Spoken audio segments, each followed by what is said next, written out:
욥기 26장. 욥이 대답하였다. 나를 그렇게까지 생각하여 주니 고맙다. 나처럼 가난하고 힘없는 자를 도와주다니. 너는 우둔한 나를 잘 깨우쳐 주었고 네 지혜를 내게 나누어 주었다.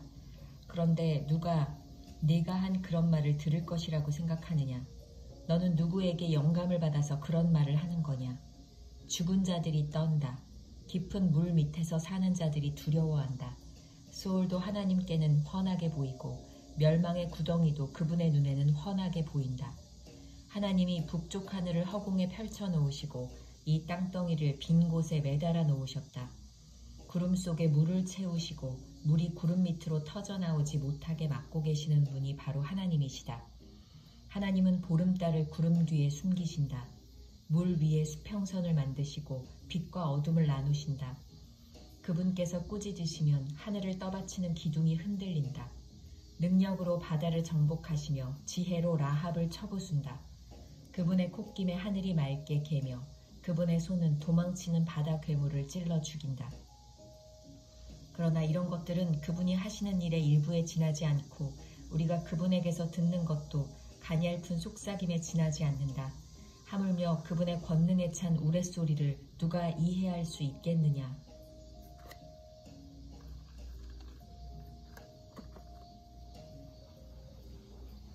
욥기 27장. 세 친구에 대한 욥의 대답. 욥이 비유로 말하였다. 내가 살아계신 하나님 앞에서 맹세한다. 그분께서 나를 공정한 판결을 받지 못하게 하시며 전능하신 분께서 나를 몹시 괴롭게 하신다. 내게 호흡이 남아있는 동안은 하나님이 내 코에 불어넣으신 숨결이 내 코에 남아있는 한 내가 입술로 결코 악한 말을 하지 않으며 내가 혀로 거짓말을 하지 않겠다. 나는 결코 너희가 옳다고 말할 수 없다. 나는 죽기까지 내 결백을 주장하겠다. 내가 의롭다고 주장하면서 끝까지 굽히지 않아도 내 평생의 양심에 꺼림칙한 날은 없을 것이다. 내 원수들은 악한 자가 받는 대가를 받아라. 나를 대적하는 자는 악인이 받을 벌을 받아라. 하나님이 경건하지 않은 자의 생명을 끊고 그의 영혼을 불러가실 때에 그의 희망이란 과연 무엇이겠느냐? 환난이 그에게 닥칠 때에 하나님이 그의 부르짖음을 들어주시겠느냐? 그들은 전능하신 분께서 주시는 기쁨을 사모했어야 했고 그분께 기도했어야 했다. 날더러도 하나님의 응답이 얼마나 큰지 가르치라고 해보아라. 전능하신 분께서 계획하신 바를 설명하라고 해보아라. 그러나 그만두겠다. 이런 일은 너희도 이미 알고 있는 것이 아니냐. 그런데 너희는 어찌하여 그처럼 터무니없는 말을 하느냐. 하나님이 악한 자에게 주시는 벌이 무엇인지 전능하신 분께서 폭력을 행하는 자에게 주시는 벌이 무엇인지 아느냐. 비록 자손이 많다 해도 모두 전쟁에서 죽고 말 것이다. 그 자손에게는 배불리 먹을 것이 없을 것이다. 살아남은 사람은 또 연병으로 죽어 매장되니 살아남은 과부들은 기가 막혀서 울지도 못할 것이다. 돈을 셀 수도 없이 긁어 모으고 옷을 산더미처럼 쌓아놓아도 엉뚱하게도 의로운 사람이 그 옷을 입으며 정직한 사람이 그 돈더미를 차지할 것이다. 악한 자들이 지은 집은 거미집과 같고 밭을 지키는 일꾼의 움막과 같다. 부자가 되어서 잠자리에 들지만 그것으로 마지막이다. 다음 날에 눈을 떠보면 이미 알거지가 되어 있다. 두려움이 홍수처럼 그들에게 들이닥치며 폭풍이 밤중에 그들을 쓸어갈 것이다. 동풍이 불어와서 그들을 그 살던 집에서 쓸어갈 것이다. 도망치려고 안간힘을 써도 동쪽에서 오는 폭풍이 사정없이 불어닥쳐서 그들을 날려버릴 것이다. 도망가는 동안에 폭풍이 불어닥쳐서 무서운 파괴력으로 그들을 공포에 떨게 할 것이다. 욥기 28장. 지혜를 찬양하다. 은을 캐는 광산이 있고 금을 정련하는 재련소도 있다. 철은 흙에서 캐어내며 구리는 광석을 녹여서 얻는다. 광부들은 땅속을 깊이 파고 들어가서 땅속이 아무리 캄캄해도 그 캄캄한 구석구석에서 광석을 캐어낸다. 사람이 사는 곳에서 멀리 떨어진 곳, 사람의 발이 가 닿지 않는 곳에 사람들은 갱도를 판다. 줄을 타고 매달려서 외롭게 일을 한다. 땅 위에서는 먹거리가 자라지만 땅속은 같은 땅인데도 용암으로 들끓고 있다. 바위에는 사파이어가 있고 돌가루에는 금이 섞여 있다. 솔개도 거기에 이르는 길을 알지 못하고 매의 날카로운 눈도 그 길을 찾지 못한다. 겁없는 맹수도 거기에 발을 들여놓은 일이 없고 무서운 사자도 그것을 밟아본 적이 없다. 사람은 굳은 바위를 깨고 산을 그 밑 뿌리까지 파들어간다. 바위에 굴을 뚫어서 각종 진귀한 보물을 찾아낸다. 강의 근원을 찾아내고 땅에 감추어진 온갖 보화를 들추어낸다. 그러나 지혜는 어디에서 얻으며 슬기가 있는 곳은 어디인가? 지혜는 사람에게서 발견되는 것이 아니다. 사람은 어느 누구도 지혜의 참 가치를 알지 못한다. 깊은 바다도 나는 지혜를 감추어 놓지 않았다 하고 말한다. 넓은 바다도 나는 지혜를 감추어 놓지 않았다 하고 말한다. 지혜는 금을 주고 살 수 없고 은으로도 그 값을 치를 수 없다. 지혜는 오빌의 금이나 값진 루비나 사파이어로도 그 값을 치를 수 없다. 지혜는 금보다 값진 것, 금잔이나 값진 유리잔보다 더 값진 것이다. 지혜의 값은 산호보다 수정보다 비싸다. 지혜를 얻는 것은 진주를 가진 것보다 값지다. 에티오피아의 토파즈로도 지혜와 비교할 수 없고 정금으로도 지혜의 값을 치를 수 없다. 그렇다면 지혜는 어디에서 오며 슬기가 있는 곳은 어디인가? 모든 생물의 눈에 숨겨져 있고 공중의 새에게도 감추어져 있다. 멸망의 구덩이와 죽음도 지혜를 두고 이르기를 지혜라는 것이 있다는 말은 다만 소문으로만 들었을 뿐이다 하고 말한다. 그러나 하나님은 지혜가 있는 곳에 이르는 길을 아신다. 그분만이 지혜가 있는 곳을 아신다. 오직 그분만이 땅끝까지 살피실 수 있으며 하늘 아래에 있는 모든 것을 보실 수 있다. 그분께서 저울로 바람의 강약을 달아보시던 그때에, 물의 분량을 달아보시던 그때에, 비가 내리는 규칙을 세우시던 그때에, 천둥 번개가 치는 길을 정하시던 그때에, 바로 그때에 그분께서 지혜를 보시고 지혜를 칭찬하시고 지혜를 튼튼하게 세우시고 지혜를 시험해 보셨다. 그런 다음에 하나님은 사람에게 말씀하셨다. 주님을 경외하는 것이 지혜요, 악을 멀리하는 것이 슬기다. 욥기 29장. 욥의 마지막 발언. 욥이 다시 비유를 써서 말을 하였다. 지나간 세월로 되돌아갈 수만 있으면, 하나님이 보호해 주시던 그 지나간 날로 되돌아갈 수 있으면 좋으련만. 그때에는 하나님이 그 등불로 내 머리 위를 비추어 주셨고 빛으로 인도해 주시는 대로 내가 어둠 속을 활보하지 않았던가.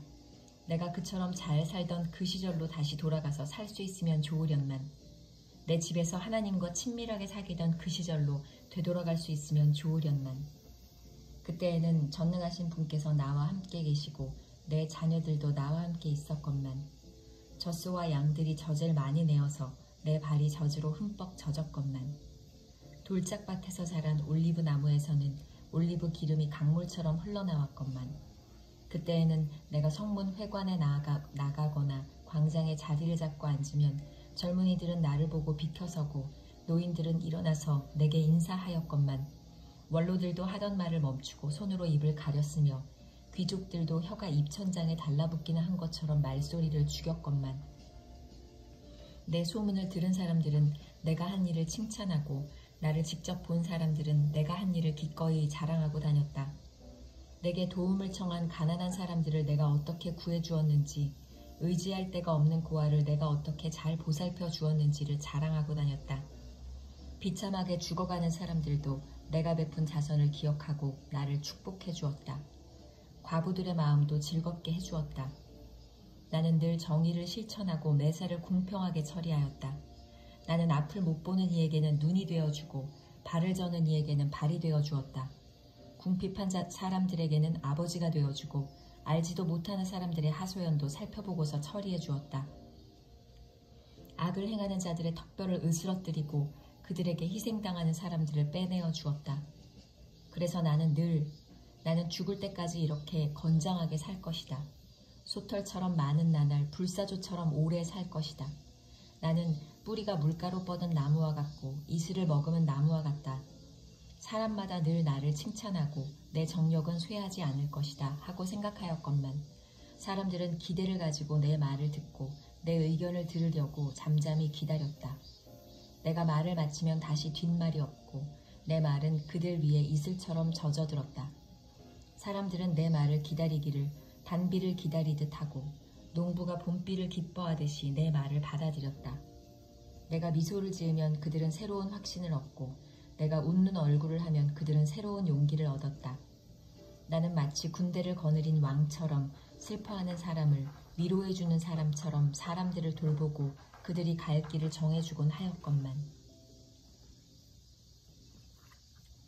욥기 30장. 그런데 이제는 나보다 어린 것들까지 나를 조롱하는구나. 내 양떼를 지키는 개들 축에도 끼지 못하는 쓸모가 없는 자들의 자식들까지 나를 조롱한다. 젊어서 손에 힘이 있을 듯 하지만 기력이 쇠하여서 쓸모가 없는 자들이다. 그들은 가난과 굶주림에 허덕여서 몰골이 흉하며 메마른 땅과 황무지에서 풀뿌리나 씹으며 덤불 속에서 자란 쓴 나무를 캐어 먹으며 뱃살이 뿌리로 끼니를 삼는 자들이다. 그들은 사람 축에 끼지 못하여 동네에서 쫓겨나고 사람들이 마치 도둑을 쫓듯이 그들에게 도둑이야 하고 소리를 질러 쫓아버리곤 하였다. 그들은 급류에 패여 벼랑진 골짜기에서 지내고 땅굴이나 동굴에서 살고 짐승처럼 덤불 속에서 움츠리고 있거나 가시나무 밑에 몰려서 웅크리고 있으니 그들은 어리석은 자의 자식들로서 이름도 없는 자의 자식들로서 회초리를 맞고 제 고장에서 쫓겨난 자들이다. 그런데 그런 자들이 이제는 돌아와서 나를 비웃는다. 내가 그들의 말거리가 되어버렸다. 그들은 나를 꺼려 멀리하며 마주치기라도 하면 서슴지 않고 침을 뱉는다. 하나님이 내 활시위를 풀어버리시고 나를 이렇게 무기력하게 하시니 그들이 곱비 풀린 말처럼 내 앞에서 날뛴다. 이 천한 무리들이 내 오른쪽에서 나와 겨루려고 들고 일어나며 나를 잡으려고 내가 걷는 길에 덫을 놓고 나를 파멸시키려고 포위망을 좁히고 있다. 그들은 내가 도망가는 길마저 막아버렸다. 그들이 나를 파멸시키려고 하는데도 그들을 막을 사람이 아무도 없다. 그들이 성벽을 뚫고 그 뚫린 틈으로 물밀듯 들어와서 성난 파도처럼 내게 달려드니 나는 두려워서 벌벌 떨고 내 위험은 간 곳 없이 사라지고 구원의 희망은 뜬구름이 사라지듯 없어졌다. 나는 이제 기력이 쇠하여서 죽을 지경에 이르렀다. 지금까지 나는 괴로운 나날들에 사로잡혀서 편하게 쉬지 못하였다. 밤에는 뼈가 쑤시고 뼈를 깎는 아픔이 그치지 않는다. 하나님이 그 거센 힘으로 내 옷을 거세게 잡아당기셔서 나를 옥기처럼 휘어감으신다. 하나님이 나를 진흙 속에 던지시니 내가 진흙이나 쓰레기보다 나을 것이 없다. 주님, 내가 주님께 부르짖어도 주님께서는 내게 응답하지 않으십니다. 내가 주님께 기도해도 주님께서는 들은 채도 않으십니다. 주님께서는 내게 너무 잔인하십니다. 힘이 세신 주님께서 힘이 없는 나를 핍박하십니다. 나를 들어올려서 바람에 날리게 하시며 태풍에 휩쓸려서 흔적도 없이 사라지게 하십니다. 나는 잘 알고 있습니다. 주님께서는 나를 죽음으로 몰아넣고 계십니다. 끝내 나를 살아있는 모든 사람들이 다 함께 만나는 그 죽음의 집으로 돌아가게 하십니다. 주님께서는 어찌하여 망할 수밖에 없는 연약한 이 몸을 치십니까? 기껏 하나님의 자비나 빌어야 하는 것밖에는 아무것도 할 수 없는 보잘것없는 이 몸을 어찌하여 그렇게 세게 치십니까? 고난받는 사람을 보면 함께 울었다. 궁핍한 사람을 보면 나도 함께 마음 아파하였다. 내가 바라던 행복은 오지 않고 화가 들이닥쳤구나. 빛을 발았더니 어둠이 밀어닥쳤다. 근심과 고통으로 마음이 갈기갈기 찢어지고 하루도 고통스럽지 않은 날이 없이 지금까지 살아왔다. 햇빛도 비치지 않는 그늘진 곳으로만 침울하게 돌아다니다가 사람들이 모여있는 곳에 이르면 도와달라고 애걸이나 하는 신세가 되고 말았다. 나는 이제 이리의 형제가 되고 타주의 친구가 되어버렸는가. 내가 내 목소리를 들어보아도 내 목소리는 구슬프고 외롭다. 살갗은 검게 타서 벗겨지고 뼈는 열을 받아서 타버렸다. 수금소리는 통곡으로 바뀌고 피리소리는 애곡으로 바뀌었다. 우리 내일 만나요.